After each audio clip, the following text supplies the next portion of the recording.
자, 우리가 창세기 오늘 3장 마무리하는 날인데요.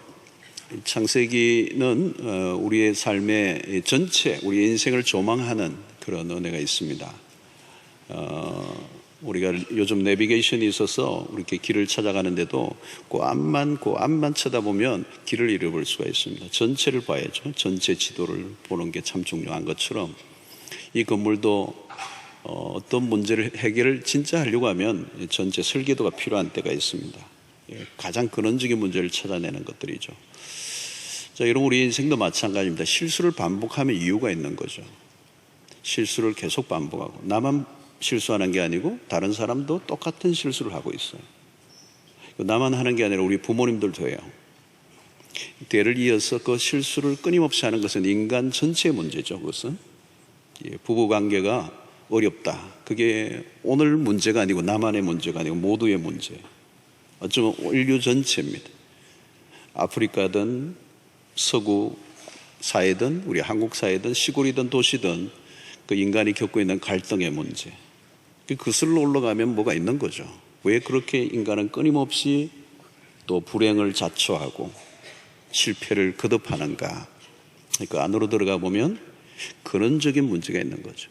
거슬러 가니까 결국은 에덴으로 가는 겁니다. 에덴 동산에 인류의 최초의 인간의 삶의 모습, 그 실패의 그 자리에서 우리의 인생의 답을 찾아내는 겁니다.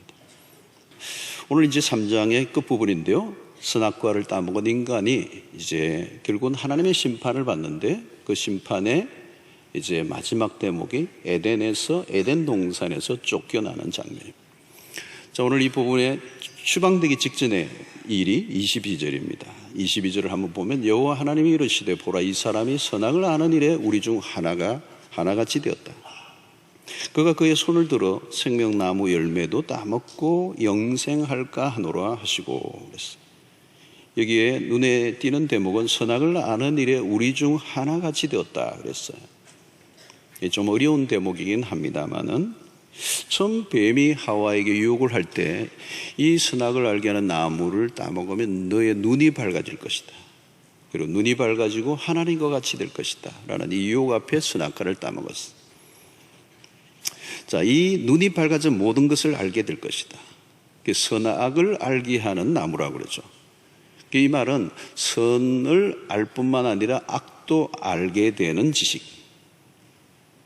문제는 뭔가 하면 이전보다 삶이 나아지지 않고 나빠졌다는 겁니다.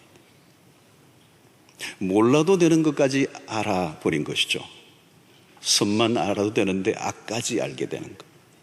눈이 밝아졌는데 서로 벌거벗음을 보고 부끄러워했습니다.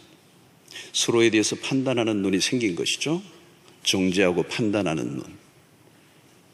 여러분, 사람이 관계 속에서 어려움을 겪는 것은 뭐냐면 우리가 갈등이 일어날 때 보면 언제나 자기의 관점에서 보는 것입니다. 우리는 사물과 사건이 일어날 때 나의 서 있는 지점에서 그걸 보고 있는 거거든요.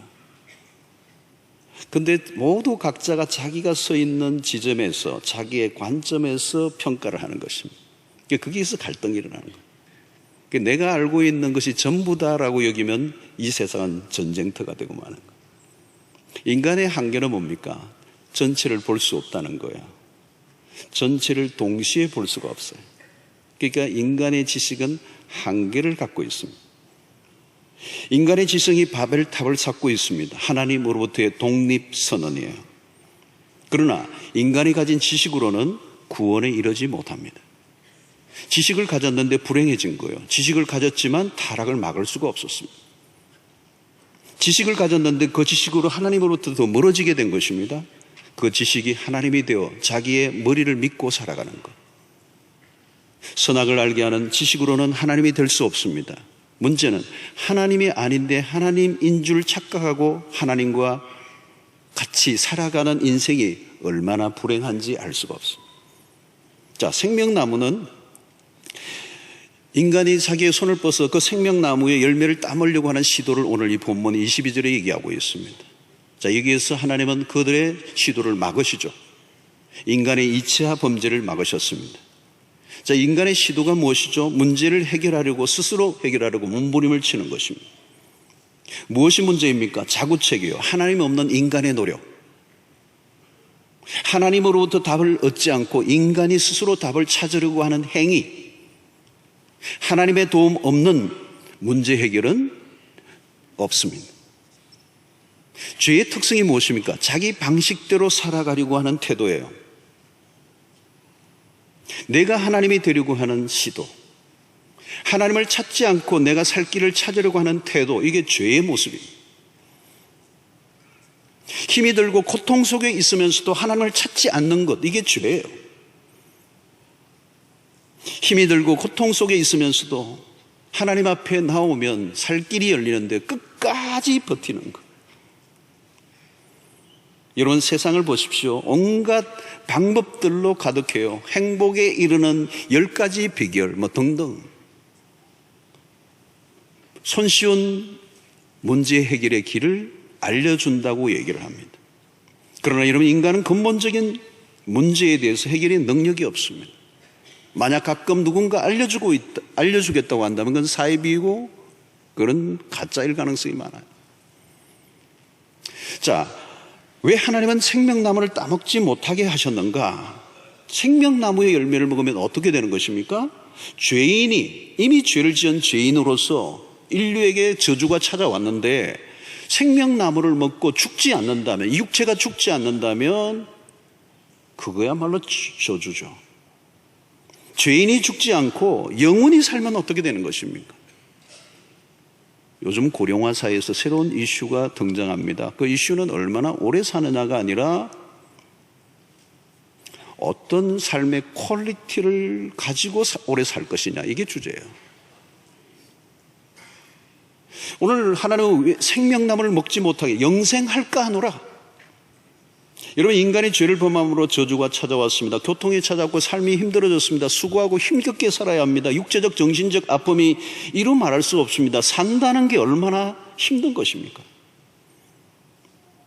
우리나라도 경제적으로 발전한 것이 그리 오래되지 않았습니다. 불과 한 40여 년 전만 해도 찢어지게 가난했습니다. 보릿고개라는 걸 넘었던 적이 있죠. 여러분, 얼마 전 해도요, 살찐 사람을 부자라고 그랬어요. 저건 부자인가 봐. 좀 넉넉해 보이는 분을 말해서 사장님 같아 그랬어요. 여러분, 굶주림도 고통이고요, 배부름도 고통이에요. 먹을 것이 해결되면 또 다른 문제가 생겨요. 인구가 적으면 적어서 문제고 많아지면 많아져서 문제예요. 죄인이 만들어낸 삶은 고통입니다. 죄의 문제가 해결되지 않은 채 오래 살면 그 결과는 뻔합니다. 그냥 오래 살기까지 한다면 그것은 고통이 더 길어지는 것입니다. 그래서 하나님이 생명나무의 열매를 먹지 못하게 한 거예요. 마침내 하나님은 에덴에서 인간을 쫓아내시죠. 24절에 보니까 이같이 하나님이 그 사람을 쫓아내시고 에덴 동산 동쪽의 그룹들과 두루 도는 불칼을 두어 생명나무의 길을 지키게 하시네요. 인간은 에덴으로 추방을 당합니다. 에덴에서 추방을 당해요.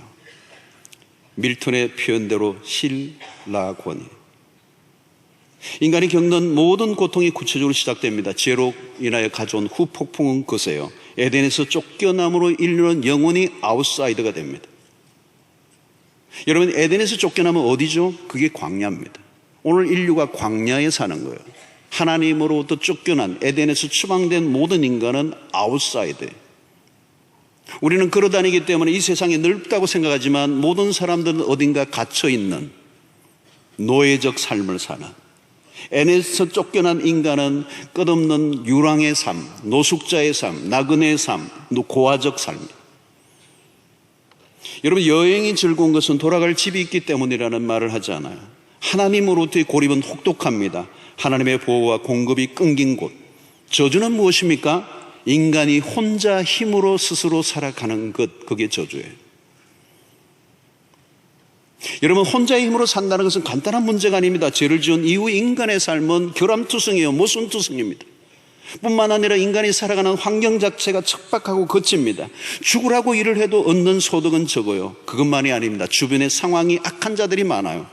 힘겹게 일을 하고 얻은 그것을 노리는 약탈자들이 한두 명이 아닙니다. 요즘도 사기꾼, 도둑, 강도, 경쟁자들, 그리고 끌어내리는 자들, 위에서 짓누르는 자들로 세상은 넘쳐납니다.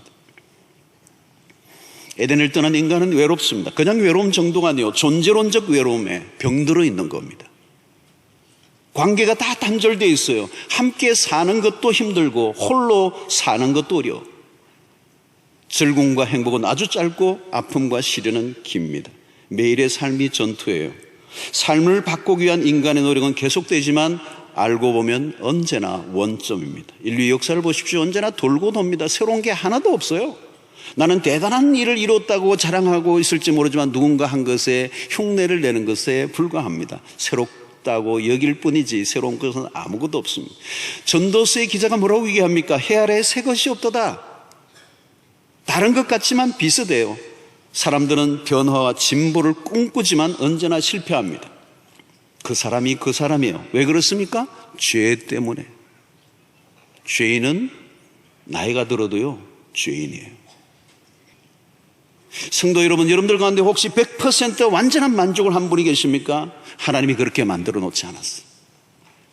하나님을 떠난, 에덴을 떠난 인간은 그 에덴으로 돌아가고자 하는 그리움이 우리 안에 나와 있어요. 파스칼은 그 얘기를 합니다. 인간은 누구나 단 한 번도 가져보지 못한 것을 그리워하지 않는다. 한때 맛보았던, 한때 손에 쥐었던 것을 그리워한다. 여러분, 인간에게는 상실감이 있습니다. 그 절망의 끝지점에서 무슨 일이 일어납니까? 에덴으로의 복귀를 갈망한다는 거예요. 오늘 우리의 이 세상에 어떤 것으로 만족하지 못한다면 우리 안에는 그 남아있는 어떤 그리움이요, 그 그리움은 에덴에서 추방을 당한 인간이 에덴으로 다시 복귀하고자 하는 그 마음, 그 열망, 그 갈망이 우리 안에 있다는 거예요. 자, 문제는 에덴에서 쫓겨난 인간은 다시 돌아갈 길이 막힙니다. 24절을 보십시오. 이같이 하나님이 그 사람을 쫓아내시고 에덴 동산 동쪽에 그룹들과 두루 도는 불칼을 두어 생명나무의 길을 지키게 하시니라. 인간은 생명나무를 먹고 열매를 먹고 에덴으로 돌아가고 싶어요. 그러나 하나님은 막으셔요. 에덴 동산을 차단하셨어요. 동산 동쪽의 그룹들, 이 그룹들은 천사들이 동원해서 에덴을 지키고 있어요.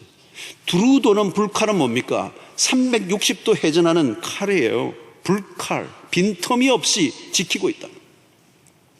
하나님이 인간의 진입을 조금도 허락하지 않았습니다. 희망의 차단이죠. 에덴을 철저하게 봉쇄하는 것. 어떤 인간의 노력도 허사가 될 것이다. 죄를 지은 인간은 징벌을 받는 것이죠. 에덴으로 돌아갈 수 없어요. 자, 그러나 인간은 에덴에 대한 그리움이 있습니다. 에덴에 대한 목마름이 있어요. 현실에서 불만족을 느낄수록 그리움은 깊어집니다. 우리가 아무리 모든 것을 다 가져도 누려도 이 세상은 천국이 아니기 때문에. 문제는 세상은 그 원인을 알지 못해요. 세상에 무엇인가 심각하게 문제가 있다는 걸 알지만 그것이 왜 그렇게 되었는지를 알지 못한 채 살아가는 거예요. 여러분, 우리가 창세기를 통해서 놀라운 주제를 우리는 습득하게 됩니다. 첫 번째는 하나님의 창조, 그리고 인간의 타락. 여러분, 이 인간의 하나님이 기가 막히게 창조한 이 창조의 세계 다음에 일어난 인간의 타락, 인간의 실패, 그리고 그 다음에 일어나는 하나님의 회복, 구원의 역사. 이런 창세기의 매우 중요한 주제일 뿐만 아니라 성경 전체에서 얘기하려고 하는 핵심적인 주제는 뭐냐면 창조와 하나님의 창조와 인간의 타락과 그리고 하나님의 구원. 키워드예요. 창조와 타락과 회복. 여러분, 창조에 이은 인간의 타락이 만들어온 참상을 우리는 보았습니다. 오늘 지금 세상에서 들려오는 모든 소리에 우리는 탄식과 신음소리를 듣게 됩니다. 여러분, 어느 가정이나 어느 사회나 들어가 보시면 그것에는 깊은 절망과 좌절과 신음과 고통과 탄식이 있어요. 요즘 오늘 우리 한국 사회 안에서도 우리의 사회 안에 겪고 있는 이 고통들, 여러분, 어느 가정이나 들어가 보세요. 그 가정 안에. 그리고 우리의 과거를 한번 떠올리려고 하면 과거에 좋은 경험도 있지만 정말 견디기 힘들었던 순간들이 새록새록 떠오르나요. 지금도 세상은 신음소리로 가득합니다. 로마서 8장을 보면 피조물들도 썩어짐의 종로로 타는 가운데 회복을 기다리고 탄식한다고 그랬습니다. 그래서 로마서 8장에는 3중 탄식이 있습니다. 첫 번째는 피조물의 탄식이에요. 왜 피조물이 탄식하는가? 인간이 타락함으로 이 땅이 다 오염되고 황폐화되었기 때문에 인간의 회복을 기다리고 있는 거예요. 그래서 그 회복이 될 때까지 피조물들이 탄식하는 겁니다. 오늘 또 여러분 온 지구촌에 일어나는 이 피조물들의 참상들이, 고통들이, 심지어 그 피폐한 그 환경 속에 죽어가는 동물과 우리의 만물들을 보는 겁니다. 그들이 탄식하고 있다는 거예요. 인간들이 회복을 기다리고 인간이 회복되면 그 땅이 회복될 것을 피조물들이 알고 있기 때문에, 뿐만 아니라 고통 속에 살아가는 인간의 탄식, 그리고 인간에 대한 성령의 탄식. 여러분, 고통하는 세상을 보면서 무엇을 느낍니까? 이것으로 끝나면 안 된다는 거예요. 탄식이란 무엇인가를 갈망하고 있다는 뜻입니다. 인간은 원초적으로 향수병을 앓고 있다. 우리는 영혼을 위해 살기 위해 존재되었기 때문에 이 세상이 전부가 아니라는 것입니다. 만약 여러분 이 세상에 사는 것으로 전부고 이 세상에 살아가는 것이 끝이라면 우리의 인생은 비극이에요. 여러분, 그 다음이 없다면, 여러분 많은 사람들은 그 다음이 있었기 때문에 살아왔던 거예요. 지금은 힘들지만 그 다음, next, 또 다른 계획을 세우며 노력하며 힘겹게 살아왔어. 그 다음에 희망을 가졌어. 그런데 더 어떤 것도 희망할 수 없는, 이제 그 다음에 계획이 없는 순간이 온 거예요. 그게 죽음이에요, 여러분. 그러나 여러분, 우리에게는 그것이 끝이 아니고 다음이 있는 인생. 근데 그 다음이 지금과 상상할 수 없는 놀라운 새로운 다음이 우리에게 주어지는 약속이 성경 안에 있는 거죠. 여러분, 우리가 어떻게 해야 합니까? 해결의 길은 없는 것인가? 에덴을 천사들과 불칼로 막으셨던 하나님이 우리에게 길을 열어주시면 이 세상의 끝이 아니라 이 세상의 죽음이 또 다른 놀라운 출발이 된다는 사실을 성경은 우리에게 약속하고 있는 것입니다. 여러분, 히브리서 10장 19절을 보면, 그러므로 형제들아 우리가 예수의 피를 힘입어 성소에 들어갈 담력을 얻었다. 10장 20절에 그 길은 우리를 위하여 휘장 가운데로 열어놓으신 새로운 살 길이요, 휘장은 곧 그의 육체니라. 하나님 우리를 위하여 열어놓으신 길, 하나님에게로 나아갈 수 있는. 그래서 요한복음 14장 6절이죠. 예수께서 이르시되 내가 곧 길이요 진리요 생명이니 나로 말미암지 않고는 아버지께로 올 자가 없느니라. 하나님에게로 나아갈 수 있는 길을 그리스도를 통하여 열어주셨어요. 여러분, 문제에 대한 처방은 하나님이 가지고 계십니다. 그리스도의 십자가의 능력은 에덴을 지키는 불칼을 해체하는 능력이 있어요. 어떤 천사도 막을 수 없어요. 그 아들의 피로 하나님의 보좌 앞으로 나아가는 능력을 우리에게 허락하신 것입니다. 하나님의 구원은 홍해를 가르고 요단강을 건너게 하고 여리고를 무너뜨리고 가나안을 정복하게 했던 것처럼 하나님에게로 나아가는 길을 활짝 열어주셨습니다. 하나님은 우리를 위해 식락원을 복락원으로 바꿔주시는 것이죠. 그리스도가 십자가에 못 박히실 때 어떤 일이 났습니까? 성소의 피장이 찢어져 버렸습니다. 요한계시록의 새 하늘과 새 땅이 열리는 순간이에요. 완전한 회복. 그리스도 안에서 이제 생명을 얻게 되신 것이죠. 생명의 동산이 활짝 열렸습니다. 인간의 타락과 저주 속에서 피어오른 이 축복의 약속은 바로 그리스도를 통하여 열어주셨다는 거예요. 자, 그래서 요한복음 14장 1절로 3절에 너희는 마음에 근심하지 말라. 하나님을 믿으니 또 나를 믿어라. 내 아버지 집에 거할 곳이 많도다.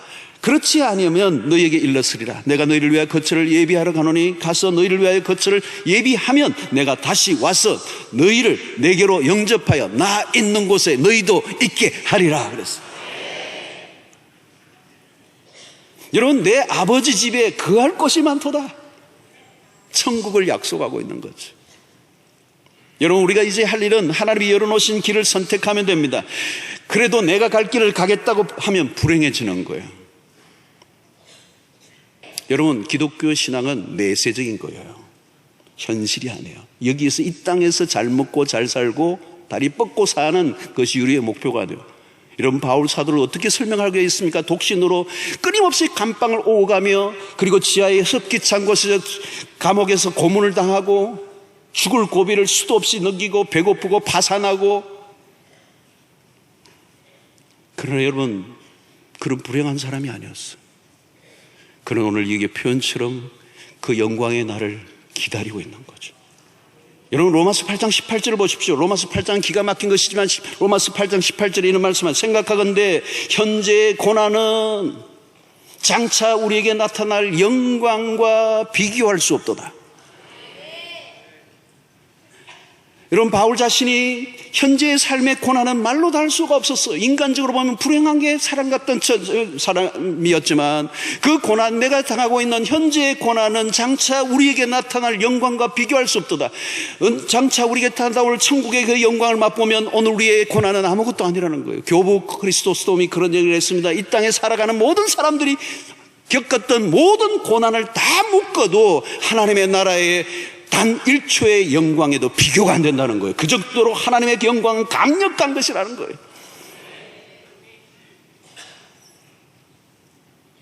사랑하는 성도 여러분, 오늘 우리의 인생의 답은 이 땅에서 얻을 수는 없을지 몰라요. 믿음으로 살아갈 때 때로는 힘들고 때로는 어렵고 억울하고 말로 다 할 수 없는 시련과 고통이 오지만 이 세상에 어떤 것으로 답을 얻으려고 하지 않고 하나님의 백성들에게는 하늘이 있다는 사실, 천국이 우리에게 기다리고 있다는 사실, 여러분, 이것은 믿음의 눈이 열려야 되는 거예요. 오늘 그 영안이 열려지게 되기를 축원합니다. 그것만 열리면 돼요, 여러분. 천국이 보이는 그 영안이 열려지면 게임 끝이에요. 이 땅의 삶은 광야의 삶입니다. 끝없는 광야의 삶. 지치죠. 피곤하고 지친 인생들입니다. 여기에서 우리가 진정한 안식을 원한다면 우리는 안식이 이 땅에 주어지지 않아요. 그래서 천국은 우리에게 영원한 안식이 됩니다. 시편 23편의 다윗의 인생은 1절은 얼마나 기가 막혀요. 여호와는 나의 목자시니 내게 부족함이 없습니다. 내게 부족함이 없습니다. 2절은 뭐예요, 여러분? 푸른 초장 실만한 물가로 인도하시는 것 얼마나 멋있어요. 그래요, 우리 인생은 그런 날들이 있어요. 근데 여러분, 곧 무슨 일이 납니까? 내가 사망의 음침한 골짜기로 다닐지라도, 때로는 우리는 우리 인생이 사망의 음침한 골짜기로 다니는 순간을 맞을 때가 있어. 때로는 죽음의 원수의 목전이 있을 때가 있어.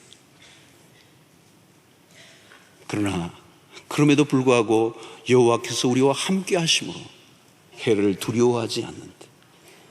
여러분, 시편 23편에 기가 막힌, 처음에는 봄날 같지만 때로는 찬바람이 몰아치는 겨울바람 같은 인생이 몰려올 때가 있습니다. 그럼에도 불구하고 시인의 마지막 고백이 중요해요. 6절에 내 평생에 주의 선하심과 인자하심이 정녕 나를 따르리니 내가 여호와의 집에 영원히 거하리로다. 그 여호와의 집, 내 아버지 집에는 거할 곳이 많도다. 내가 다시 오면 너희도 나와 함께 그 집에서 영원히 살리라.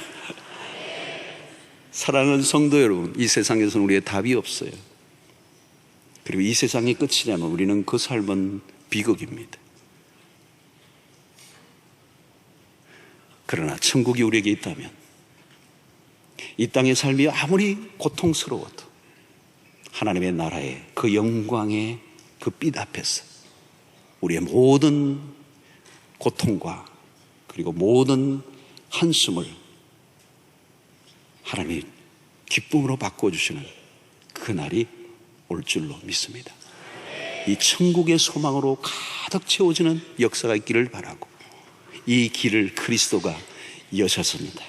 불칼과 그룹들로 막아놓았던 에덴을 하나님이 이제 들어가도록 새 하늘과 새 땅을 우리에게 열어주신 이 환상을 믿음의 눈으로 바라보시며 이 마지막 남은 광야의 순례에서 실패하지 않고 천국의 소망으로 우뚝이처럼 뿔떡 일어나는 역사가 있게 되기를 주의 이름으로 축원합니다.